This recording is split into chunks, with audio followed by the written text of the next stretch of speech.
God morning, you guys. It is June 11th. We have Jesus calling. Trust me and don't be afraid, for I am your strength and song, right? God's telling you to just confide in him, right? I feel like confiding is deeper than trusting, because trusting is saying, okay, I'll allow you to tell me what to do, to tell me where to go, right? I fully give my support for you supporting me, right? But then confiding is not only trusting, but it's also just being personal with them, right? Giving intimate details, giving intimate insight into your life, into what you're going through, right? It's like trust, but more emotional, I feel like. And I feel like that's what God's talking about here. I'm your strength and your song, right? God is not just our strength. He doesn't just wants us to trust in him so that he can do things for us, right? So he can make our life easier, so he can work hard for us, so he could get us to where we want to go. But he's also our song, right? He wants us to trust in him so he could just give us a beautiful life, right? What is song? Music is just like, it's conveying emotions, conveying feelings, it's conveying just the way that there's good things about the world, right? And that's what God is. He's our strength so that we can do amazing things, but he's also our song so that we can understand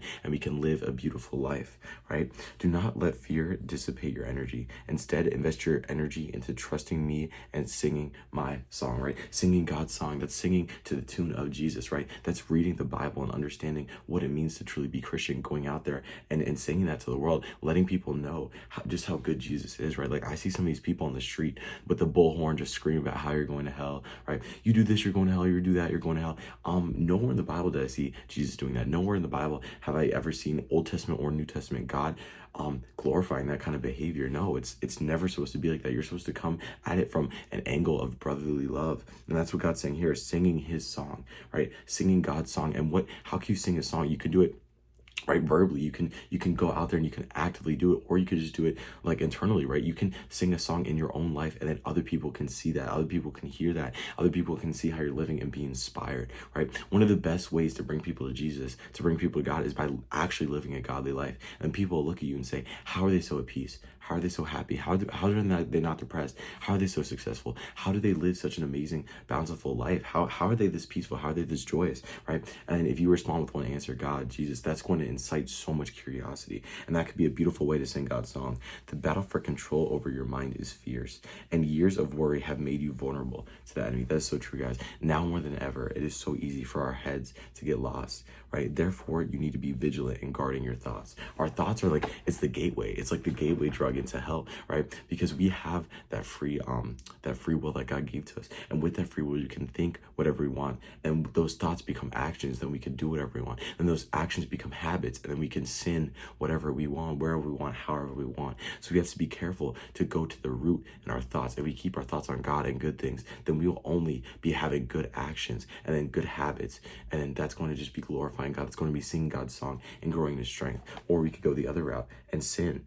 Do not despise this weakness in yourself, since I'm using it to draw you closer to me. See, our thoughts aren't a weakness. It could be our greatest strength. We just have to hone them, right? What can also be our greatest strength could also be our greatest weakness, and we have to be aware of that so we can constantly battle against it. Your constant need for me creates an intimacy that is well worth all your effort, right? We're helpless. We're like babies bumbling around without God. We're like, really, I see people that would know God in their life and they just seem to be coasting through, or they seem to be having a terrible time, right? It's one or the other. Or even if they are successful in worldly standards, they're still unhappy, right? I've never really met someone that doesn't have God that is truly at peace, because it's impossible, because peace comes from one place, and that's the God, that's the source, right?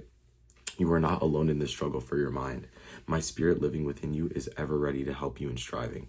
Ask him to control your mind. He will bless you with life and peace, right? Let's actively pray and normalize asking God, right, to just take control of our mind so we can see from a first person point of view, from a first person perspective, how things should be done, how God operates, how God works, right? We so often want to be in control all the time, right? But if we're in control all the time, then we can never see how God can work in our life and how off the path we truly are, right? If we always stay in control, we can never see what real control looks like, what real growth looks like, what our real potential is. And we do have real potential because God made us in his image, right? And whatever life you're living right now, if it's devoid of God, if it's against God, if it's away from God, if it's something that you built up yourself, it is not the life that you could be living optimally for God. And that's just a fact. Let's see where this comes from. Isaiah 12:2. Surely God is my salvation. I will trust and not be afraid. The Lord is my strength and my song. He has become my salvation. And we have Romans 8:9. You, however, are controlled not by the sinful nature, but by the Spirit, if the Spirit of God lives in you, and if anyone does not have the Spirit of Christ, he does not belong to Christ. Then we have Romans 8:6. The mind of sinful man is death, but the mind is controlled by the Spirit, life, and peace. Guys, that's June 11th. I hope you guys learned something. I love you guys so much. And with that, I will say amen.